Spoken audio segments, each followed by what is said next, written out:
management of obstructive LUTs in men with cancer. And I first thought, is this with established men on active surveillance, men who've had cancer, who had focal, who are being observed still, or those who've been treated maybe with radiation, and now we're managing them. So across the board, I think it implies all the above. And so I decided to look at, what are the features, I guess, that we or pearls have to work with to discuss in that discussion. So I'll jump through here. And I guess the first thing is there really isn't much of a guideline. So I wish I could give you the magic cookbook to say, you're going to do the following for these kind of patients. And I think it's really goes back to that whole premise of an individual treatment for an individual patient. So you have to sort of get in there and understand their journey, what's they've taken them to, and then get as much data as you can. And remembering that not all LUTs or obstructive LUTs, that some people come in, and I think everyone's going to nod their head when they come in saying, "Doc, I need this surgery, I'm blocked." And you work them up, and they probably have an overactive bladder, or they have a urethral stricture, or they have something else.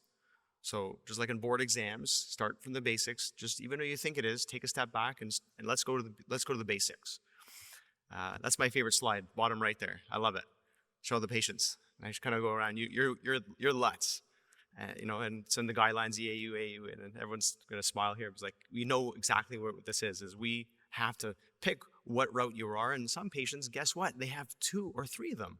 You got your snores with a nocturnal polyuria, right? You got your guys who have fun, frequency, urgency, nocturia, which in my part of town, it's good in French as well. So you can, and they laugh and they hit home, it resonates. It could be a wet overactive, dry overactive bladder. So really getting to the history, understanding when did it start, and asking about, the pediatric stuff. Are you constipated? Any issues in the colorectal issues? Do you have any neurological things? And I think the back is something that we don't do a good job of discussing. And a lot of people live with back pain. They learn to manage it, but they may have like some underlying spina bifida have caught up. Patients who've ripped their back apart, and ex-hockey players, and then lo and behold, they've got all this nerve compression. And you get them to physio, get them to try and find a good pelvic physiotherapist or someone who has some work with back. And I've luckily found, his name's Woody. I call him the unicorn. He's a board-certified spine surgeon from Beijing, and for some reason came to McGill, trained, and he only does male pelvic physiotherapy. So he sees my patients before and after their surgery, because by the time in Canada you get your BPH surgery, you have all of these other issues, dysfunctional voiding, bad bladders, and we don't talk about that, bladder wall thickness. The best we do is trabeculated bladder. What does that mean? Like and how good of a job do we do urodynamically, understanding what's happening in the bladder? Now we add in treatments like radiation, that has to be factored in too.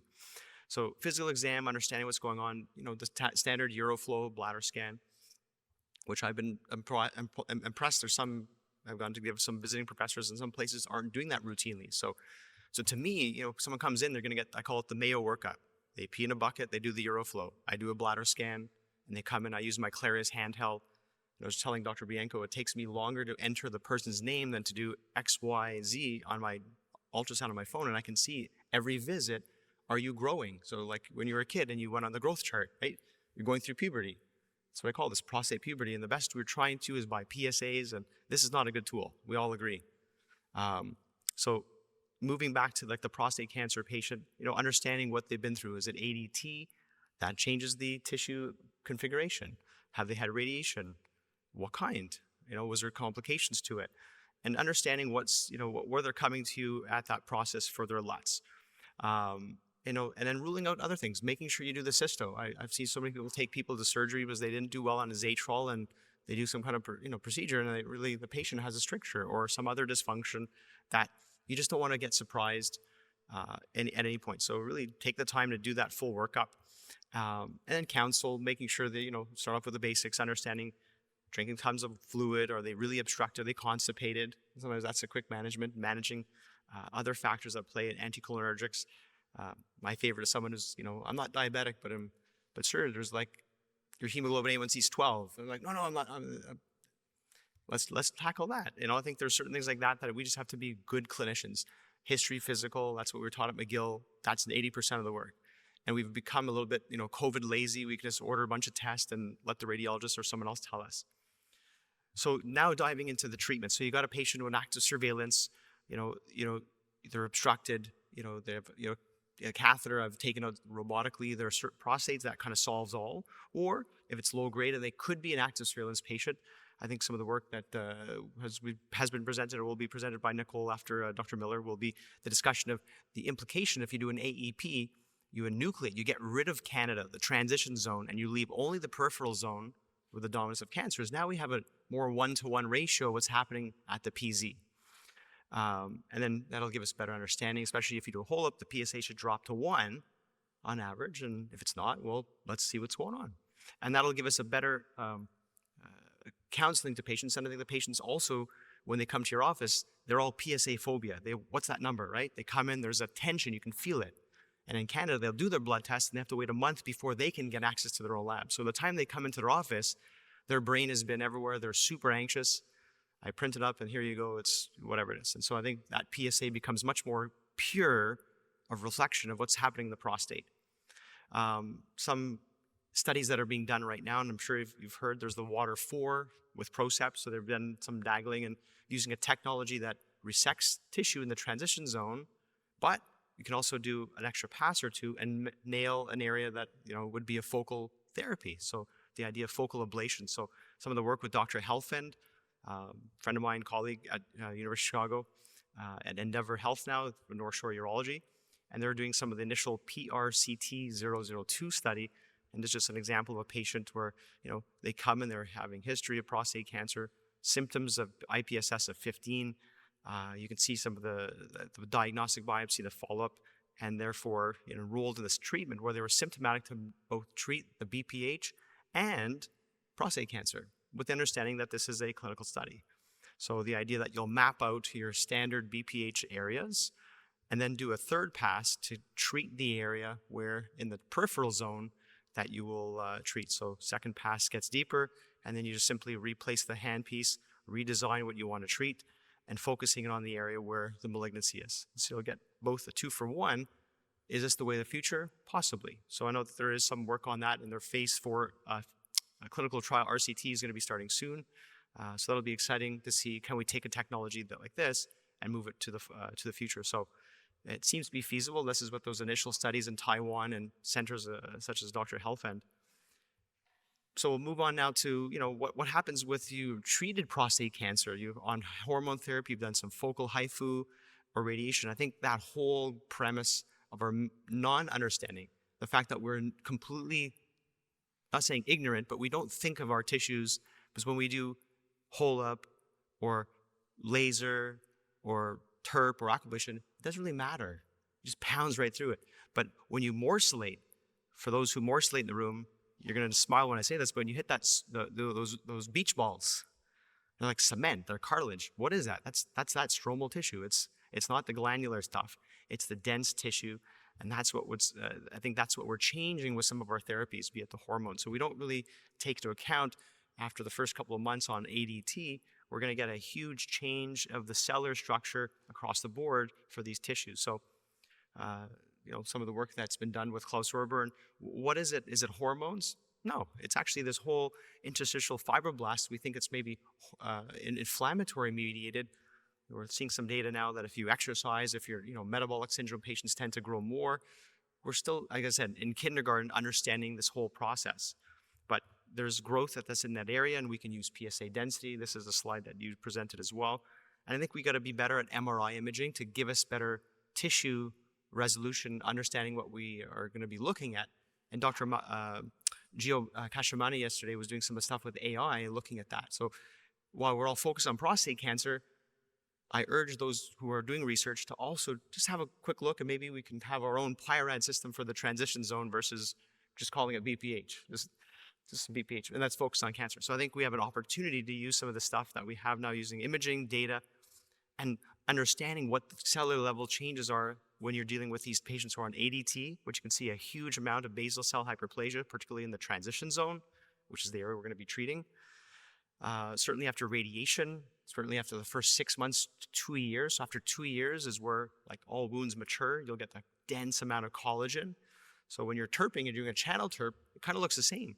But at an microscopic level, you can see the amount of paucity and obliteration of vasculature that has occurred. So whatever you do thermally and trying to resect, And everyone in the room who's done a channel TERP or so forth, you're praying because you're hoping these patients don't get a stricture or fail to heal or get dystrophic calcifications. You're operating in an area that you're trying to do a skin graft that has no, on a bed that has no blood supply. So you choose wisely when it comes to that. Same thing when you've done HIFU and so forth. There's, you don't see it right away, but there is a chronic delayed factor in place. So certainly, if you can manage these patients before your treatment of radiation or so forth, understand their prostate volume, take that into account. I'm sure everyone in the room here has seen patients who've been treated like with 150 gram prostates with radiation, and then we missed the boat on taking care of that. So don't forget to do your IPSSs, who are doing radiation. Do the basic uroflow bladder scan. See where they're at. And I think we're so focused on the cancer part. This is what the patient's going to remember you by. This is what's going to happen for the rest of their life if they're incontinent and so forth. I think they can manage their PSA. Not going to kill you overnight, but if you have to wake up 3 times a night and you're miserable and you're leaking, that's a different story. So when it comes to the surgical implications, if you really have to, if the guy's in retention is getting infections, engage that discussion. Have a really good talk. Go through your options. If TERP is all you have, you may just want to do the floor. You don't want to go anterior. You want to, instead of doing a whole ring, you can just do the floor or the middle lobe only. Minimize the amount of cauterization. Certainly putting in minimally invasive green light. I've had some tough experiences. I think Urolift and some of the myths like iTIN may have some role if they have smaller prostates. The Obstructive, I've done 2 cases where so far at 3 months they're doing quite well, but it doesn't happen right away. It's 6 months and 12 months. So I think the key thing here is understanding those comorbidities of incontinence and strictures and really counseling men that no matter what you're going to do, they're not going to do as well. And so the idea of doing a TERP prior to seems to also have some negative impact. And a lot of these studies were done in small patients. It was not clear when the difference of the radiation was delivered after their TERP. And you have to factor in mind that, whenever we TERP patients, what's their bladder like? And that's something we don't categorize. We just do a TERP and you did well, but some of their IPSS captures the fun. And that's something that may stay for quite some time or permanently. So, when we move ahead toward, BPH surgery and having the radiotherapy, try and do that pre-radiation. I think that's a huge factor to play, and that HOLUP seems to have the best alternative to get the clarity in the PSA thereafter. And I think the counseling here is really important, understanding that they're higher risk of bleeding. And I kind of was like, well, why is that? This should be a small prostate. What is it? I think perhaps maybe we just don't understand the tissues. You may get easier into the capsule, into the outer vessels. But I would think the opposite. You'd probably have a paucity of blood supply, or you're difficult to understand the anatomy because all the tissue planes are fused. High risk of infection, I think just because they don't heal as well. They're going to have a long time before the epithelialize. Because think about it, when we do our TERP, compared to other surgeries that you've done on, let's say, epithelial surfaces, like if I took this much skin off your leg, right? If I did a circle, that's what we're doing in a HOLUP, and you're telling a 70-year-old patient who's diabetic, post-radiation to heal, without a skin graft, right? I mean, until we get some kind of grass seed urothelial coating, and this is maybe where the robotics guys, they can pull that over the defect. We don't have that. We're just going to do, secondary intention, but the patient doesn't see that. We know that, but the patient doesn't see that, and they don't understand that. So explaining that to patients, I think, is important. Incontinence and certainly the dysfunction erections are important. So consider, always other alternative medications or therapies, adjusting. And in certain cases, nothing wrong with some CIC. I play water polo with a guy, he's got spina bifida and he does it 3 times a day, and that's an option. I don't think we do a good job explaining that to patients. And finally, it's just a longer need for longer follow-up, and certainly they're part of the journey as they come to see you for their cancer and BPH and LUTs. So take-home messages, propose your TERP when you have to, if you've done your workup, challenges from radiation for all the things we mentioned there, and really setting expectations that are realistic, I think, is important. And going through that with a well-informed consent and patient discussion. So with that, thank you.